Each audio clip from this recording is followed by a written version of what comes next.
Olá, pessoal! Eu sou o professor Lev Santiago, como vocês já sabem. Estarei em mais uma aula de História com vocês, tá bem? Hoje nós vamos estudar sobre o hino da Vitória de Santo Antão, tendo em vista que no último 3 de agosto, completado 376 anos da Batalha do Monte das Tabocas, tá? E o hino da Vitória de Santo Antão faz referência a essa batalha. Então, por isso que hoje nós iremos estudar sobre o hino. Sendo que antes da gente entrar nesta história, vamos entender um pouquinho por que existem os hinos. A gente sabe que existe o hino nacional, o hino de Pernambuco e o hino também da Vitória de Santo Antão, das cidades, né? Então, por que será que eles são criados? Vamos lá ver um pouco sobre isso? Pois bem, como eu estava dizendo para vocês, os países, os estados, os municípios, todos eles possuem hinos, né? E os hinos, geralmente, eles contribuem para poder formar as identidades culturais, as identidades de cada povo, as identidades nacionais, a identidade estadual, a identidade municipal, porque geralmente eles estão contando ali um pouco da história destes lugares. É tanto que quando vocês escutam um hino, quando está lá acontecendo um jogo de futebol, né, o vôlei, coisa e tal, enfim, quando acontecem esses jogos e vocês escutam um hino, vocês não se sentem uma emoção, arrepiados? Então, o hino ele faz parte disso, ele faz a parte para poder fazer com que nós, enquanto cidadãos de um determinado local, possamos sentir amor por esse local onde nós vivemos. Esse é o objetivo dos hinos, né? E eles estão ali contando um pouquinho dessas localidades. Agora, bom, a gente para pensar o seguinte: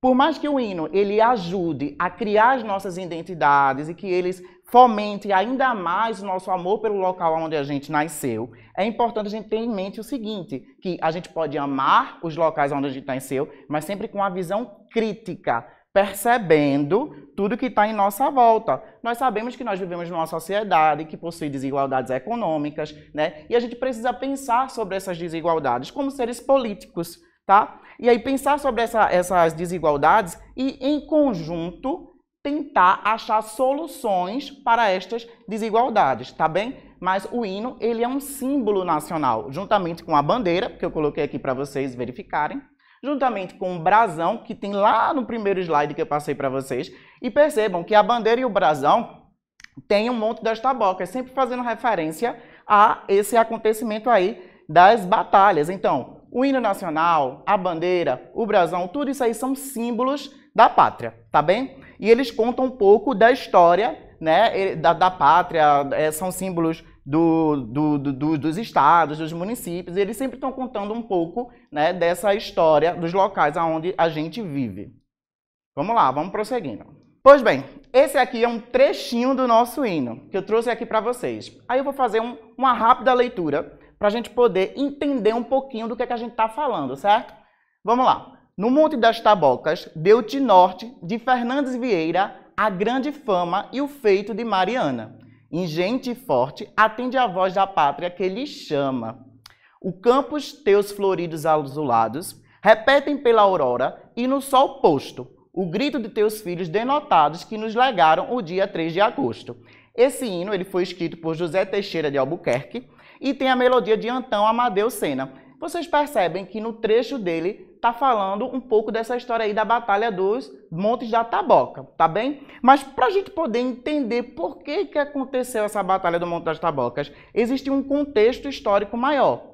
Não tem como a gente aprender isso de forma isolada, certo? Então vamos entender por que aconteceu essa batalha aí. Pois bem, como eu estava dizendo para vocês, né? O hino ele faz referência à Batalha das Tabocas. Vamos entender esse contexto. A atividade açucareira, ou seja, os engenhos de açúcar, né? A atividade açucareira era extremamente lucrativa, dava muito dinheiro lá no século XVII, no século XVIII, era algo que era bem lucrativo mesmo.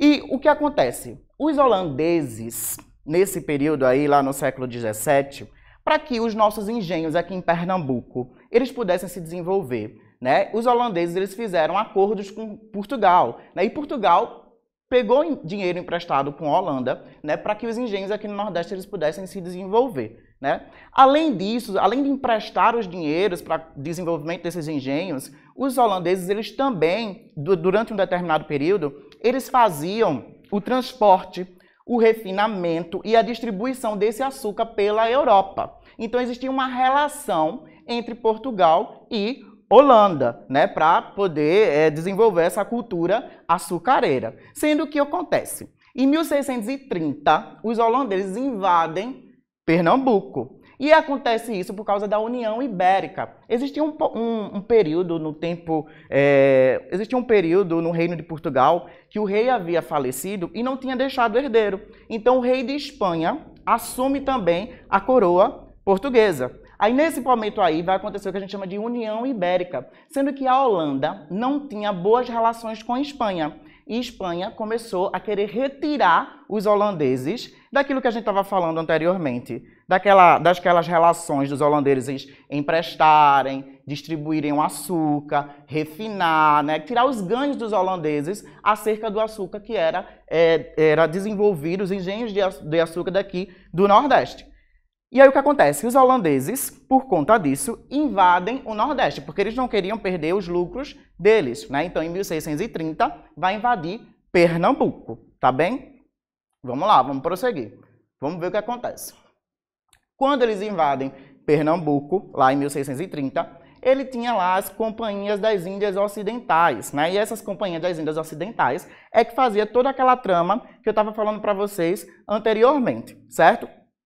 E, certo, professor, mas o que é que fez com que os pernambucanos, né, os lusos brasileiros, se revoltassem contra os holandeses quando eles invadiram e conseguiram instaurar um poder aqui, dominar aqui Pernambuco em 1630?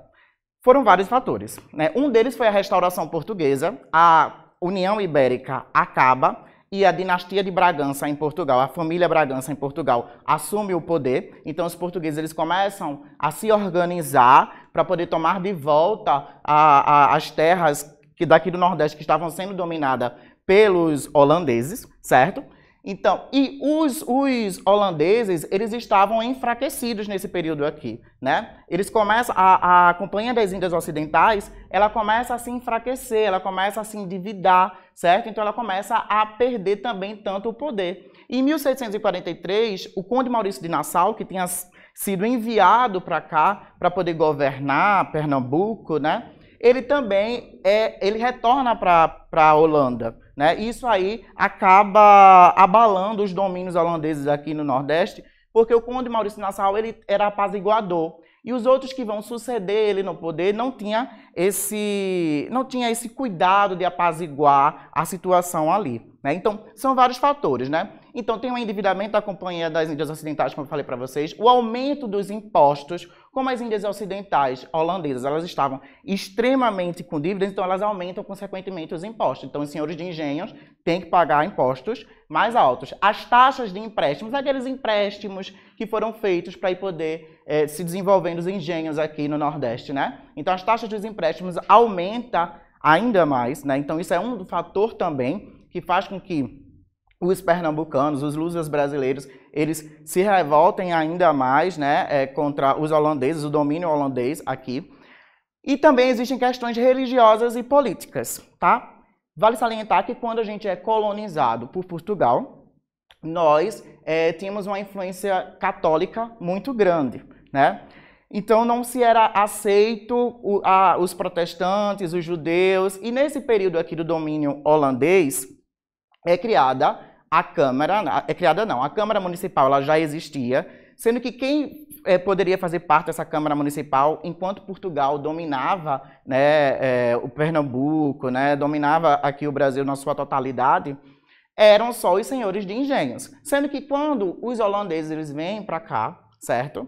Esses senhores de engenhos eles passam a dividir o domínio da Câmara Municipal com os holandeses também. Né? Então, eles não se sentem bem com isso. E, além de tudo, esses holandeses, alguns deles eram protestantes e outros eram judeus. E eles, como católicos, os senhores de engenhos, não aceitavam dividir também, né, o poder com outras pessoas que não fossem católicos. Né? Então, são várias as questões que vão fazer com que aconteça a insurreição pernambucana, né? Os pernambucanos, os lusos brasileiros, eles se revoltam contra o domínio holandês aqui em Pernambuco. a restauração portuguesa, o retorno do conde Maurício de Nassau, o endividamento da Companhia das Índias Ocidentais, o aumento dos impostos das taxas de empréstimo e essas questões religiosas e políticas que eu já venho falando para vocês. Então, diante disso tudo, começa a se crescer ainda mais esse sentimento, né, contra os holandeses e essa necessidade de expulsá-los aqui do nosso território. Isso aqui é uma imagem representando a Batalha do Monte das Tabocas, que eu trouxe para vocês. Até que chega, né, a tão falada Batalha do Monte das Tabocas. E essa Batalha dos Montes das Tabocas, ela vai dar início a esse processo de expulsão dos holandeses, né? Porque ela aconteceu no dia 3 de agosto de 1645.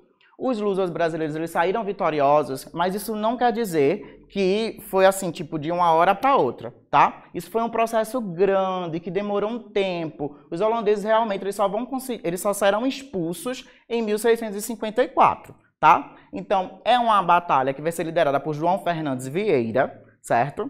O João Fernandes Vieira, no período, né, ele lidera essa batalha, né? Ele era um senhor de engenho aqui de Pernambuco, tá? Então, juntamente com outros nomes, como Antônio Dias Cardoso, né, ele vai organizar lá o povo contra os holandeses, né? O Antônio Dias Cardoso, ele é conhecido como um grande estratégico do embate, porque ele analisa o terreno onde iria acontecer, que no caso é no Monte das Tabocas, tabocas porque são tabocais, bambus, tá? Então ele analisa o terreno lá do Monte das Tabocas, ele utiliza esse terreno a favor, né, de quem está guerrilhando ali, dos lusos brasileiros, né? Além de analisar o terreno, ele também utiliza a estratégia de emboscada e de guerrilha, tá?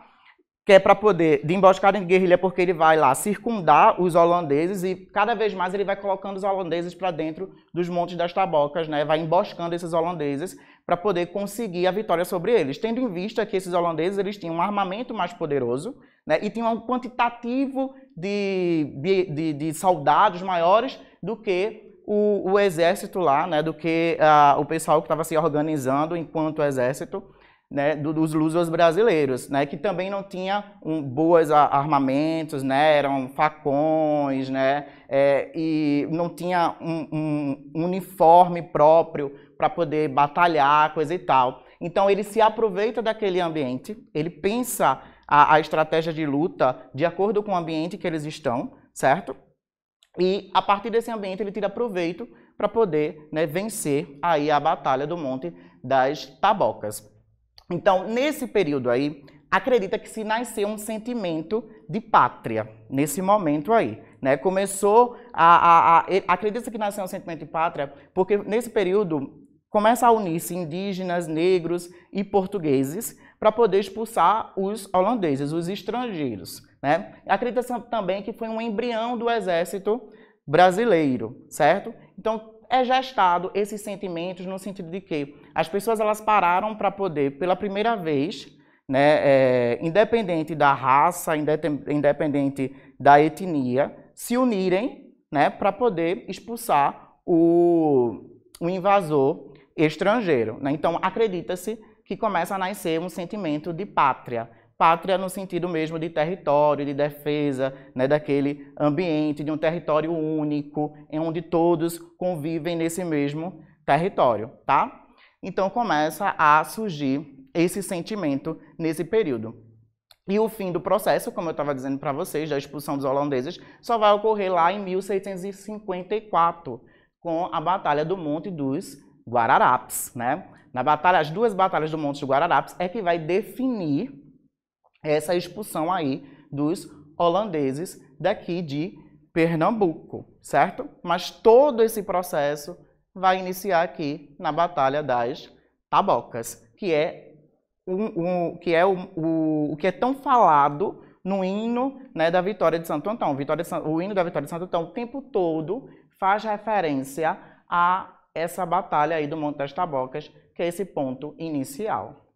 Ok, pessoal? Ficamos por hoje. Até uma próxima aula e até mais.